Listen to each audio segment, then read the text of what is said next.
السلام عليكم شريفات الفنات الغزالات، تحياتي. نتمنى دائما تكونوا على خير وبخير، تكونوا في احسن الاحوال يا ربي. اليوم ان شاء الله باذن الله كيف وعدتكم قلت لكم تتمه ديال لا فيديو بالنسبه للاجينوز اللي قدمت معكم. غنكمل لا طاقت باذن الله اليوم، تشوفوها معايا من الاول للتالي بادق التفاصيل ديالها بواحد الشرح الذي يعجبكم ان شاء الله، وينال اعجابكم وتنوضوا يا الحدقه صوبوا لا طاقت في راس العام ان شاء الله لوليداتكم، تفرحوا وليداتكم وعائلتكم والعزيز عليكم كامل. وتحياتي للجميع. ها انتم معايا باش تشوفوا التفاصيل كامله بأدق التفاصيل، وتحياتي لكم. نتمنى ان شاء الله باذن الله تدعموني بلايك والاشتراك مع تفعيل الجرس باش يوصلكم دائما الجديد. وتحياتي للجميع. انتم معايا الشريفات الفنات الغزالات.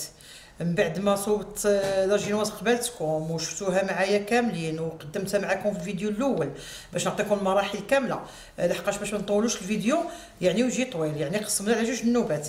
دابا غندير فوق لاجينواز ديالي اللي تشوفوا ان شاء الله باذن الله، اللي شفتوا سمحوا لي غنديروا واحد الطبقه المقرمشه اللي تجيو فيها واحد الكروكون رائع في المذاق ولا في الدال تكون ما نقول لكم شيء. نتمنى ان شاء الله باذن الله تشوفوا معايا المقادير بادق التفاصيل وباش تجيكم كذلك ناجحه. وبالنسبه هاد المقادير ممكن توظفوها بزاف ديال الاشكال. المهم ان هذه كقاعده تبقى عندكم دائما. عندي هنايا 200 غرام ديال الشكلاط، ودائما الشكلاط يكون من النوع الجيد ويكون دائما يعني ريش، يعني النوعيه ديال الريش تكون رائعه وتكون المذاق ديال الشكلاط تحس بانك تاكل الشكلاط وتاكل الحلوه. هنايا 200 غرام ديال الشكلاط اللي بالطبع ندوبوه في بان ماري. عندي هنايا 100 غرام ديال البخاليني، سواء شريتوه واجد سواء صوبتوه في الدار. وبالنسبه للطريقه ديال التحضير ديال البخاليني ان دائما تيكون نفس الكميه ديال السكر بحال ديال اللوز اللي تيكون محمر في الفران، او تيكون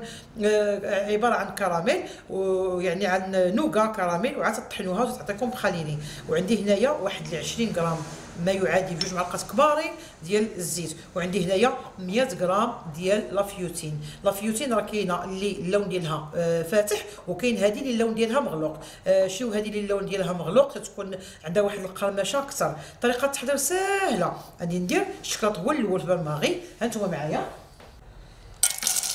كي شفتوا ندير الشكلاط، غنزيد عليه هاد 20 غرام ديال الزيت، وحاولوا ما امكن يعني هاد الشويله اللي بقى حتى هو غادي نحيدو وغادي نديرها فوق حمام مريم يعني حتى تذوب مزيان.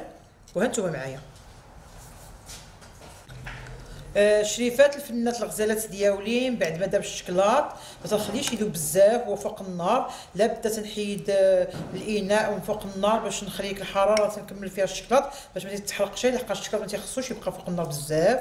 يعني تنبقى نكمل تحرك مزيان تيذوب الشكلاط مزيان. ومباشره غادي نزيد عليه البخاليني ونكمل التخلاط مزيان اولا تحرك باش حتى ديك البخاليني يندمج مع الشكلاط ويذوب في نفس الوقت، بحكم ان البرد راكم عارفين واش يعني البخاليني تيبقى يعني بحال مكور. غنبقى مستمره بتحرك مزيان ونخلي الشكلاط والبخاليني حتى يندمجوا مع بعضهم. وعاد نزيد لافيوتين اللي ذكرت لكم. وتحياتي لكم.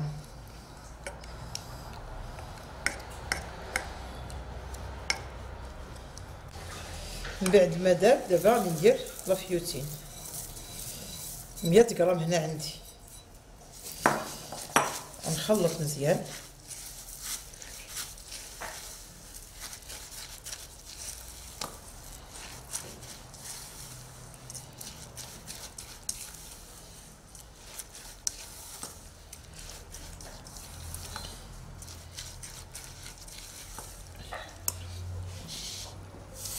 وغادي نوزعها من فوق لاجينواز مباشره وهي سخونه، تجي فيها الطبقه المقرمشه تجي رائعه، تجي لذة ومذاق. نوزعها على لاجينواز. حاولوا ما امكن تقادوا هاد الجليبات، هما اللي عندي مشكل فيهم، لا بد خصكم تقادوهم باش يجي الاطار مقاد.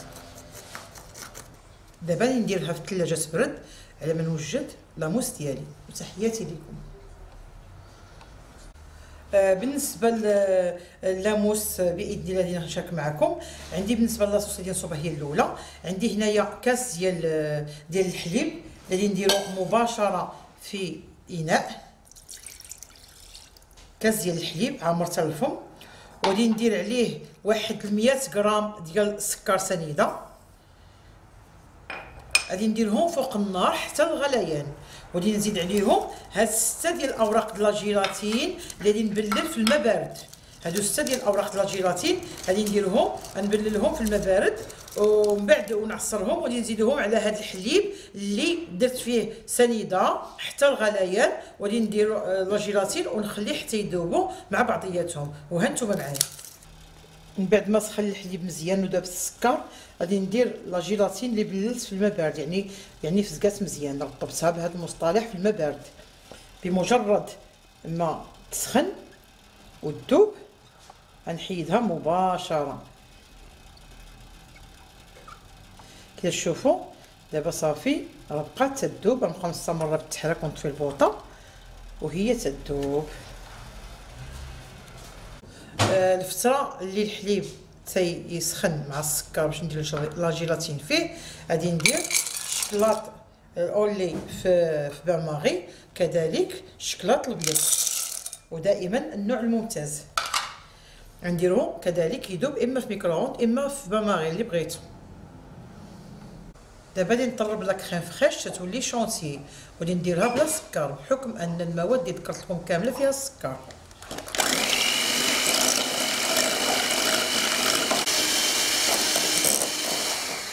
كي شفتوا انني طربتها، ولكن ما طربتهاش بزاف بحكم انني نصوبها لاموس.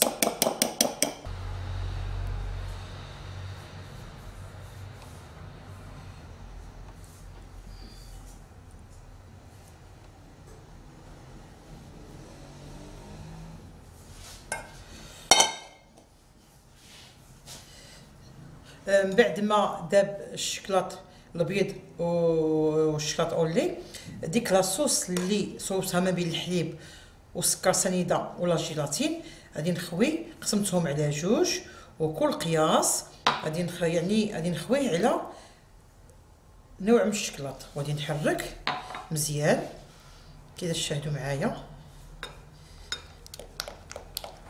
ونخدمها مزيان حتى تولي صوص كراميل. كذا تشوفوه نتوما غتخدم مزيان مزيان مزيان مزيان مزيان حتى تتولي لاصوص كراميل. صبغت الابيض هو الاول باش ما يتغلقليش في الخليط الثاني اللي فيها الشكلاط مغلوق اونلي.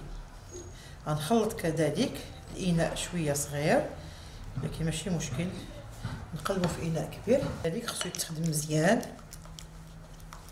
حتى يولي صوص ديال الشكلاط كذلك.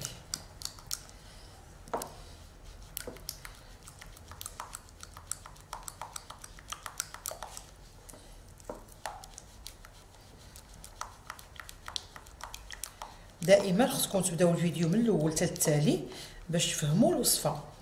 يعني بزاف ديال المتتبعات ديالي الله يحفظهم ويجزيهم تيكون الفيديو انني شارحه مزيان وموضحه بزاف ديال الامور، وتيسولوني على بزاف ديال المسائل انها واضحه. من الاحسن تبقاو يعني تفرجوا من الفيديو حتى التالي باش تفهموا الوصفه. وتحياتي ليكم. كتشوفوا حتى تنخلطوا وتندمج العناصر مزيان، عاد يمكننا يعني نحبسو من التخلاط او من التحرك. دابا ديك القشده يعني او لاصوص او سمحوا لي، دابا ديك الكريم يعني لا كريم شونتي اللي حضرت معكم غادي نقسمو على جوج. غادي ندير النص في هذا الاناء والنص الثاني في الاناء الثاني. يعني لا كريم فريش اللي دابا تنحضر لا كريم شونتي كانت لا كريم فريش ولات شونتي، من بعد ما طربناها غنقسمها على جوج. يعني هنا درت نص سيترون، يعني هنا تكون رابعه يعني 250 غرام وهنا 250 غرام. يعني انا كلها ديك نص سيترون القشده الطريه اللي طربتها ولات لي شونتي درتها كلها في هذا المول، وعاد غنوزعها على هذا اللي مول بجوج، المول ديال الشكلاط الابيض والمول اللي فيه شكلاط اولي. بالنسبه لهاد الشكلاط بجوج غادي نقسم كذلك هاد القشطه، ها نتوما معايا باش نقسمها على جوج هنايا. دابا غادي نخلط الشكلاط مع القشطه اللي ولات شونتي. لا اله الا الله محمد رسول الله.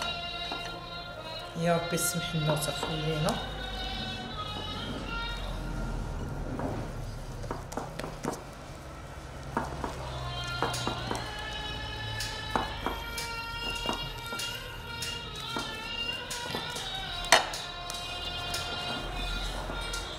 كذلك بالنسبه للشكلاط الابيض مع لا كريم شونتي.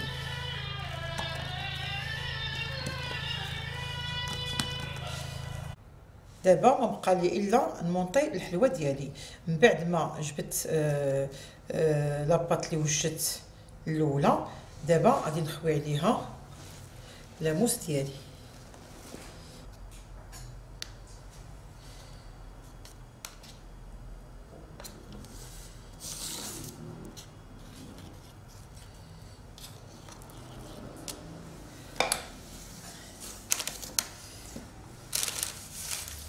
بعد ما قديتها دابا غادي ندير فوق منها لا جينواز.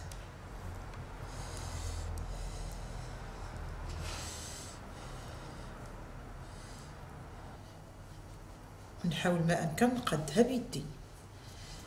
دابا غادي نسقيها بالسيرو اللي وجدت فيه كاس ديال السكر سنيده، نص كاس ديال الماء، مع البارفان ديال الكراميل او ديال البارفان ديال القهوه باختيار ديالكم. هذا ديال الكراميل اللي على حسب المذاق اللي بغيتو. غنسقيها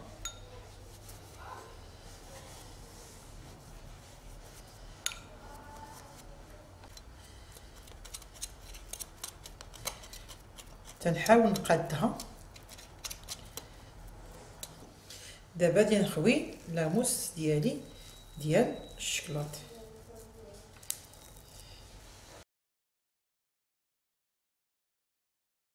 دابا من بعد ما قديتها غادي ندخلها للكونجيلاتور، ودابا غادي نوجد الكلاصاج وهانتوما معايا.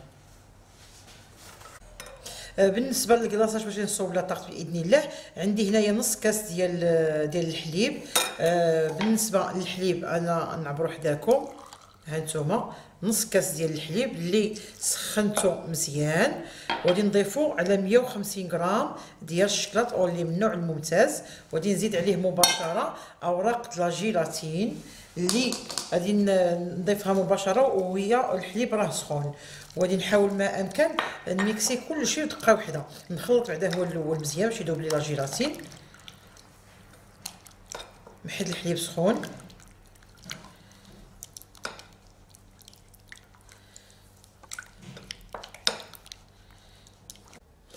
شريفات الغزالات ديالي كتشوفوا من بعد ما خرجنا لا طاقت من المجمد والكلاصاج راه هو وجد. دابا ما بقى لي غير غادي نخويه عليه مباشره محدو سخون.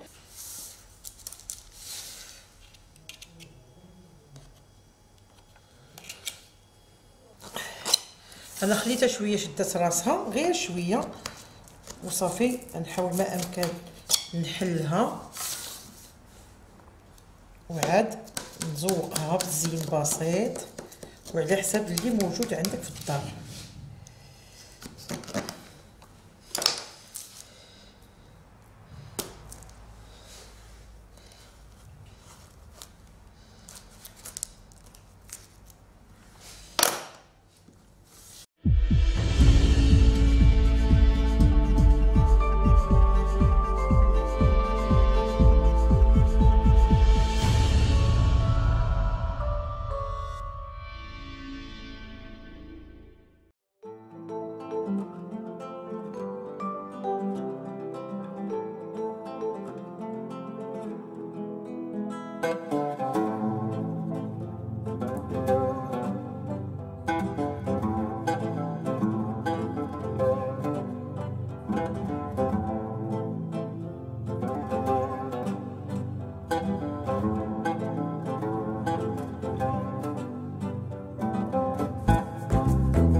الشريفات الغزالات كيف شفتوا معايا بالنسبه للتزيين، تزين على حسب الموجود اللي كاين. زوقتها بهاد الوريضه، واحد جوج ثلاثه الحبات ديال لي ماكارون، وهاد النوغا تتكون دائما عندي، وهاد ورق الذهب كذلك دابا الحمد لله تيتباع دابا موجود في المحلات الخاصه للوازم الحلويات. وهاد الحبيبات ديال الكركاع. وبالنسبه لهذا الكراميل كذلك درتو في واحد السيليكون، تيكون دائما عندي تنصوب به لي صابلي والاشكال ديال اللوز. المهم نتوما ذوقوا باش اللي عندكم كذلك. انا هاد الزين نتمنى ان شاء الله يعجبكم، وتحياتي لكم. نتمنى ان شاء الله هاد الشرح اللي عطيتكم ديال هاد لا طاقطره ان شاء الله باذن الله يجيكم ناجحه وغزاله، واخا النوبه ديال الصوبات تنجح لكم باذن الله. نتمنى ان شاء الله باذن الله تنوضوا تجربوها على حسابي، ما تخافوا من حتى شي حاجه، خصوصا ديك الطبقه المقرمشه تجي فيها غزاله بزاف، وديك اللاموس اللي فيها ديك الشكلاط اللي خصكم تعزلوه ضروري يكون من النوع الممتاز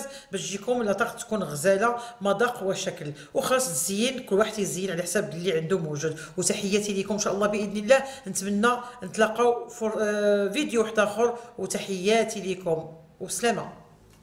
اشترك في القناة وفعل زر الإشعارات، وأيضا لا تنسى دعمنا بلايك.